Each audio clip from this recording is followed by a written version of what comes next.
I grew up in the foster care system. And growing up, I never knew anything. I didn't know what I was. I didn't know how I got there. You know, people don't tell you anything. So this was a huge burden. I mean, it's just so traumatic, the whole thing.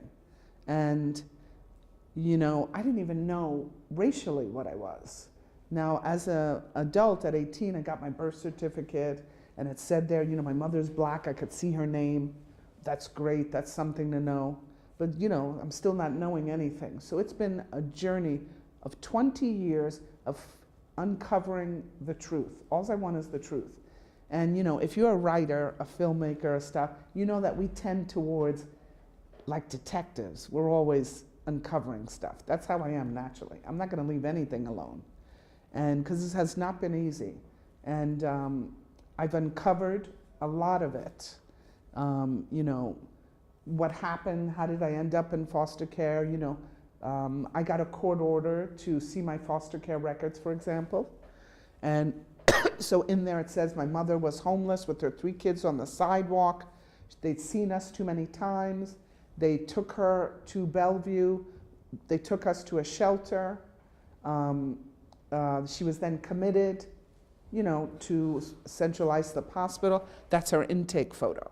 So I got another court order for Central Islip because you cannot see people's, by mental hygiene law, you cannot see anyone's records. So I got a court order. The judge ruled in my favor that I could see the records because I was searching for my mother. So I stole that photo out of the file. That's the only photo I have of my mother.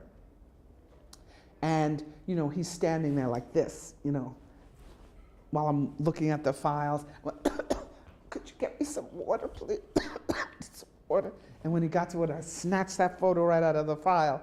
And then I duplicated it. You know, I have other half-siblings, and I wasn't sure, is that her, you know? But I mean, in the files, my name was in there. I mean, it was pretty. But I was just so shocked by the photo. You know, I have no idea what this woman looks like. Even though, by the way, I was 3 years old when this happened, but I have no memory. You know, it's too traumatic. I remember nothing, absolutely nothing.